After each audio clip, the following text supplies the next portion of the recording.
Em nome do Pai, do Filho e do Espírito Santo. Amém. Louvado seja nosso Senhor Jesus Cristo, sua Mãe Santíssima Virgem Maria, para sempre seja louvado. Boa noite, pessoal do Facebook. Mais um dia para a leitura do livro do Êxodo, né? O 14º dia, né?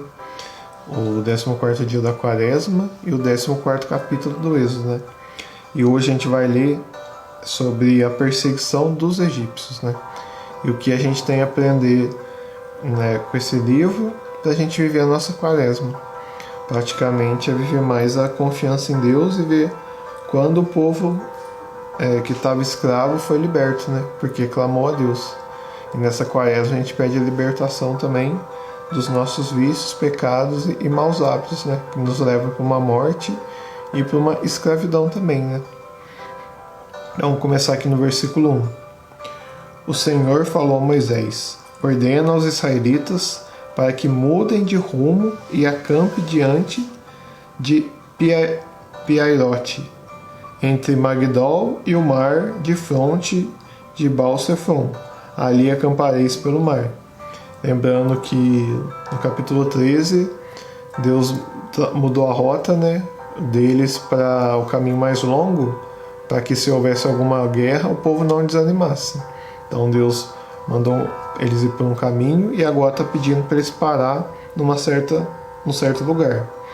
E falou assim, Deus falando para Moisés: o faraó pensará a respeito dos israelitas assim: eles andam perdidos pelo país, o deserto fechar-lhes a passagem. Vou tornar inflexível o coração do faraó para que os persiga, mas eu me cobrirei de glória às custas do faraó e de todo o seu exército, e os egípcios saberão que eu sou o Senhor. Então, Deus está falando aqui que vai fazer alguma coisa contra o faraó, e os egípcios saberão que ele é o Senhor. E os israelitas assim procederam, obedeceram o Senhor e ficaram naquela cidade, lugar, Piarote. O rei do Egito foi informado que o povo tinha fugido. O faraó e os ministros mudaram então de atitude em relação ao povo e disseram: que foi o que fizemos? Deixamos Israel sair, privando-nos de seus serviços. O faraó mandou preparar seu carro e levou consigo as tropas. Tomou 600 carros de elite e todos os carros do Egito, com os respectivos escudeiros. O Senhor endureceu o coração do faraó, rei do Egito, e este perseguiu os israelitas, enquanto saíam livremente. Lembrando que esse endurecer do coração que Deus faz no faraó é porque o faraó já tinha um coração duro. Não é que o faraó era um homem de coração bom e Deus transformou em duro, não, endureceu, não. O faraó já tinha um coração duro, uma desobediência, né, maldade, e aí Deus endureceu o coração dele para ele perseguir, para a glória de Deus aparecer. Amém? E tudo isso está nos planos de Deus de libertação do povo dele. Versículo 9. Perseguindo-nos com os cavalos e carros, o faraó, os cavaleiros e o exército. Os egípcios alcançaram-nos acampados perto do mar, na altura de Piairote, de fronte a Baal-Sefon, onde Deus tinha falado para eles esperarem. Enquanto o faraó se aproximava, os israelitas, levantando os olhos, viram os egípcios que vinham chegando pela retaguarda. Aterrorizados, os israelitas clamaram ao Senhor, então começaram a rezar, e disseram a Moisés: for por não haver sepulturas no Egito, que nos trouxestes para morrermos no deserto? Então estão murmurando aqui: que vantagem nos deste tirando-nos do Egito? Não foi isso que te dizíamos no Egito? Deixa-nos em paz, para que sirvamos aos egípcios? Não era isso que eles falavam, não, na verdade, né? Estava clamando para Deus socorrê-los. É melhor servir como escravo aos egípcios do que morrer no deserto? Então nessa hora o povo ficou desesperado e começou a falar: era melhor estar no Egito. Por que Moisés deixou para aqui? Então, na verdade é o povo que mais ou menos igual aos egípcios lá, né? Que Tava na escravidão, aí tava melhor. Então, ter que fazer um esforço para sair da escravidão é ruim. Então, eles estão aqui, agora eu vou morrer, tá tudo desesperado. Versículo 13. Moisés respondeu ao povo: não temais, aguentai firmes, e vereis a vitória que o Senhor hoje vos dará. Então, olha só o que Moisés está falando. Confie em Deus. Deus quer libertá-los. Mas precisa que vocês saiam da escravidão. Pois os egípcios que estáis vendo hoje, nunca mais tornareis a ver. Versículo 14. O Senhor combaterá por vós, podeis ficar tranquilos. Olha, isso é confiança em Deus. Passagem pelo Mar Vermelho. Título. Versículo 15. O Senhor disse a Moisés: por que clamas a mim por socorro? Deus falando: por que clamas a mim por socorro? Diz aos israelitas que se ponham em marcha. Está falando: o que vocês estão parados? Continue a andar. Quanto a ti, falando para Moisés, ergue tua vara, estende o braço sobre o mar e divide-o, para que os israelitas passem pelo meio do mar. De minha parte, endurecerei o coração dos egípcios. Então Deus está falando da parte dele. Endurecerei o coração dos egípcios, para que os persigam, e eu seja glorificado às custas do faraó e de todo o seu exército, seus carros e cavaleiros. 18. Versículo 18. Os egípcios saberão que eu sou o Senhor, quando eu for glorificado às custas do faraó, de seus carros e cavaleiros. 19. Então o anjo de Deus, que ia na vanguarda, ou então tinha um anjo acompanhando, ia na vanguarda das tropas de Israel, foi para a retaguarda. A coluna de nuvens que estavam na frente prostrou-se atrás, metendo-se entre as tropas dos egípcios e as dos israelitas. Para uns a nuvem era tenebrosa, para outros iluminava a noite, de modo que durante a noite inteira uns não podiam ver os outros. Então olha só, Deus mandando um anjo para não deixar os egípcios atacarem os israelitas. Então o que é isso? É proteção de Deus, né? Que os egípcios ficaram: o que está acontecendo? Não estão me enxergando. Deus protegendo. Deus cumpre a promessa dele. Versículo 21. Moisés estendeu a mão sobre o mar, e durante a noite inteira o Senhor fez soprar sobre o mar um vento oriental muito forte, fazendo recuar o mar e transformando-o em terra seca. Olha só. Então você vê, as águas se dividiram e os israelitas entraram pelo meio do mar em seco, enquanto as águas lhe formavam uma muralha à direita e outra à esquerda. Então olha só, o mar dividiu no meio, né? O poder de Deus, né? E você vê que Deus, ele ordena todas as coisas, né? Então ele ordenou ao vento que dividisse o mar. E você vê que os milagres de Deus sempre é quando Moisés pede o dia, a hora, e sempre Deus mostra pela natureza, assim, que ele é Deus porque ele ordena todas as coisas, né? Então, eu já vi estudiosos que disseram: o que dividiu o Mar Vermelho é um vento que vem.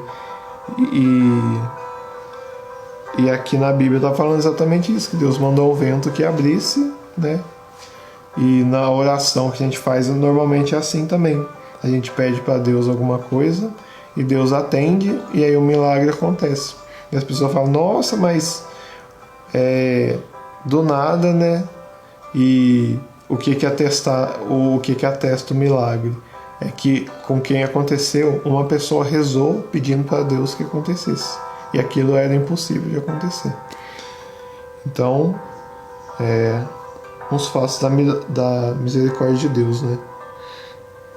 Versículo 23. Os egípcios puseram-se a persegui-los, e todos os cavalos do faraó, carros e cavaleiros, os seguiram mar adentro. Eles entraram lá no mar. Na vigília de manhã, desse horário eu não sei direito, deve ser umas 9 horas da manhã ou antes. Vigília da manhã, de cima da coluna de fogo e de nuvens, o Senhor lançou um olhar sobre as tropas egípcias e as pôs em pânico.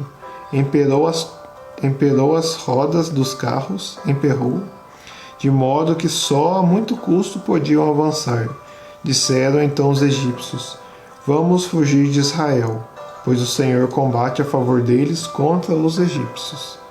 Mas o Senhor disse a Moisés: estende a mão sobre o mar, e as águas se voltarão contra os egípcios. Então, quando Moisés reza, é o intercessor, aí Deus atua. Moisés estende a mão, que o Moisés é o sinal de Deus para o povo, e aí Deus age. Então aí Deus ele pede para o intercessor rezar para ele agir, para que o povo saiba que é a ação de Deus, porque da parte de Deus, Deus está fazendo. Mas o povo que não sabe que é Deus está fazendo. Então ele pede: Moisés, estenda a mão, e quando estender, Deus falando, ele realizará. É o que Deus pede para muitos, para a gente rezar. Pede para Deus atender, e Deus atende para a pessoa saber que foi Deus, e ela começar a crer em Deus. Mas o Senhor disse a Moisés: estende a mão sobre o mar, e as águas se voltarão contra os egípcios, os carros e os cavalos. 27. Moisés estendeu a mão sobre o mar, e ao romper da manhã, o mar voltou ao estado normal, enquanto os egípcios em fuga lhe corriam ao encontro. Assim o Senhor arrojou os egípcios no meio do mar. Ao voltarem, as águas cobriram carros, cavaleiros e todo o exército do faraó que tinha entrado no mar, em perseguição a Israel, e não escapou um só. Os israelitas, ao contrário, tinham passado a pé enxuto, seco, pelo meio do mar, cujas águas lhe formavam uma muralha à direita e outra à esquerda. Naquele dia o Senhor livrou Israel da mão dos egípcios, e Israel viu os egípcios mortos nas praias do mar. 31.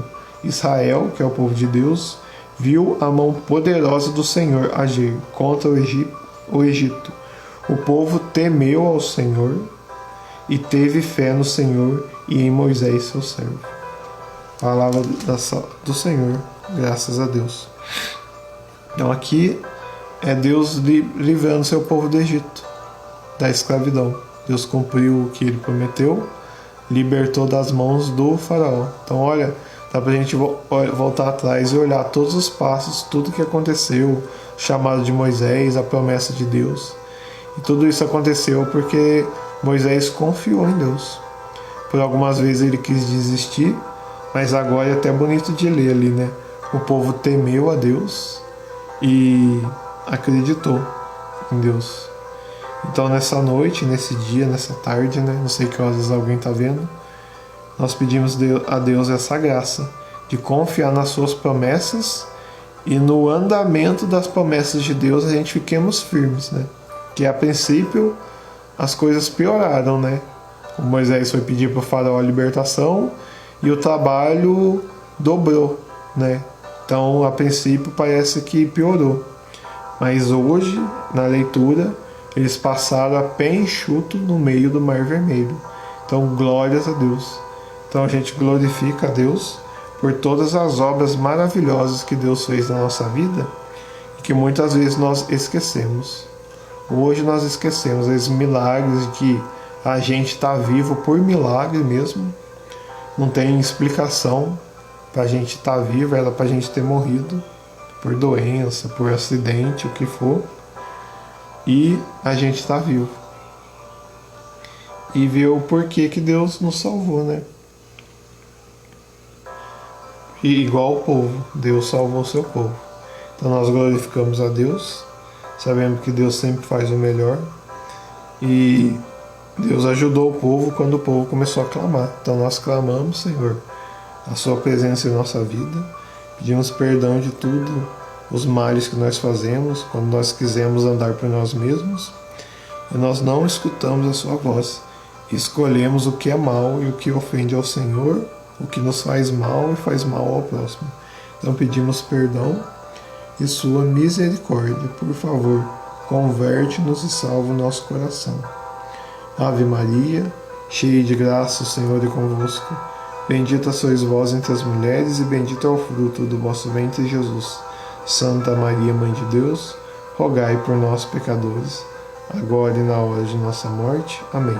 Intercedei por nós, Santa Mãe de Deus, para que sejamos dignos das promessas de Cristo. Amém. Em nome do Pai, do Filho e do Espírito Santo. Amém. Santa Quaresma.